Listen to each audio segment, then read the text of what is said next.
आज बच्चों इस ऑनलाइन अध्ययन में हम लोग 11th क्लास की इंग्लिश बुक पोएट्री पार्ट के पोयम मर्सी के बारे में पढ़ेंगे।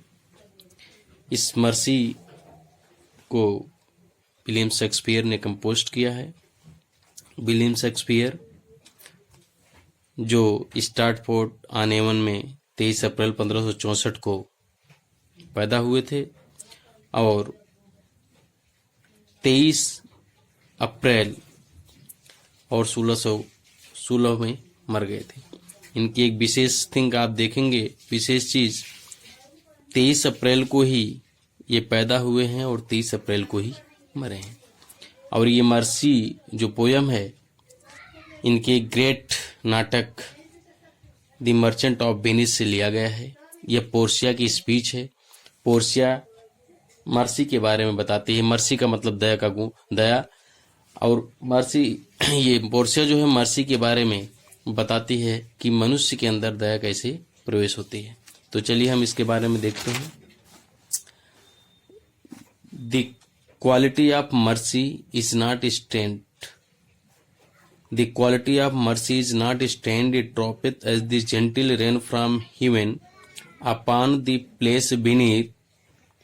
The quality of mercy, the quality of mercy, दया का गुण, क्वालिटी गुण, mercy Daya, is not stand, stand का मतलब फोर्स, फोर्स माने दबाव, बलपूर्वक।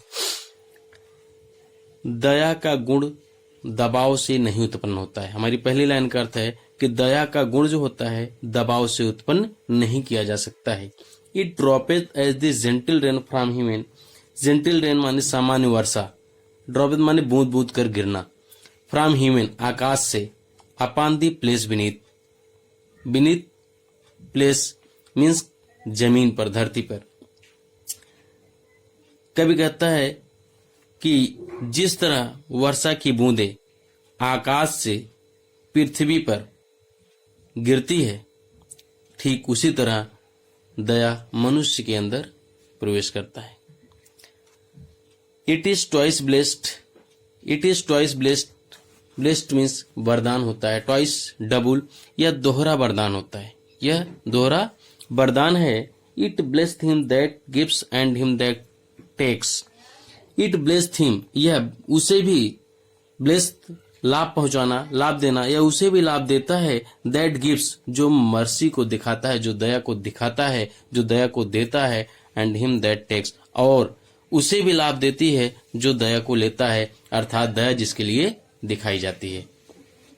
यानी कि यह दोहरा वरदान है, अर्थात दया देने वाला और दया को ग्रहण करने वाला दोनों के लिए यह लाभ देती है। It is mightiest in the mightiest, यह माइटिएस्ट इन माइटिएस्ट का मतलब होता है, माइटिएस्ट मान होता है शक्तिशाली, सर्वशक्तिमान।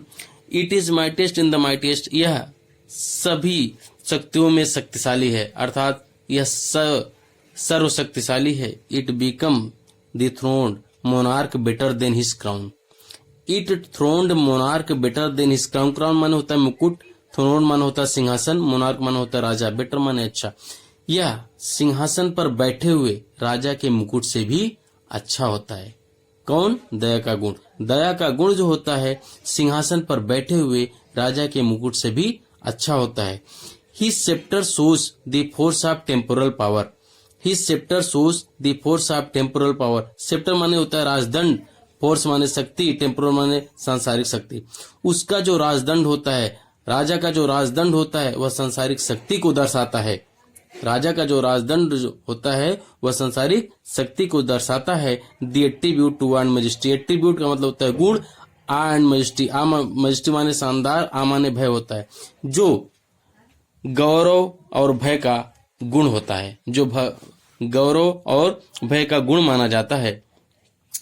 Where in doth sit the dread and fear of kings, जो राजाओं के प्रति, फियर माने ड्रेड एंड फियर का मतलब होता है डर, सिट माने बैठाना अर्थात पैदा करना, जो राजाओं का भय पैदा करता है उसके प्रजा में, उसके गुलाम में, उसके दास में, जो लोगों के अंदर राजाओं के प्रति डर उत्पन्न करता है।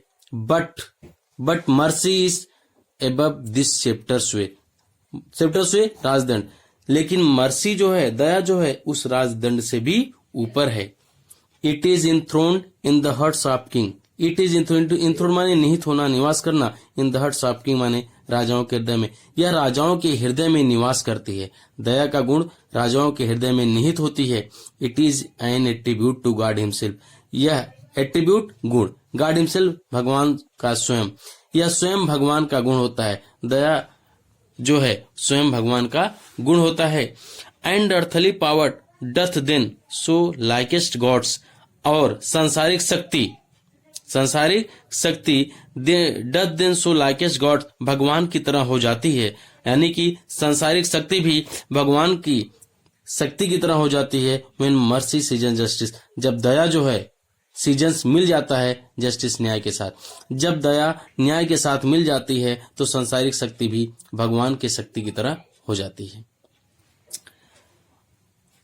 आप लोग इसको दोहरा लीजिएगा और इसके बाद इसका एक्सप्लेन के साथ जो है इसमें यूज हुए अलंकार को बताएंगे। जैसे इसमें ये drop as the gentle rain from human, यहाँ पे एज द जेंटल रेन आया है तो आपको पता है कि ये जो है सिमिली है, और इसके साथ साथ कमेंट भी बताएंगे एक्सप्लेनेशन के साथ साथ। आप इसके अर्थ को दोहरा लीजिएगा। थैंक्स।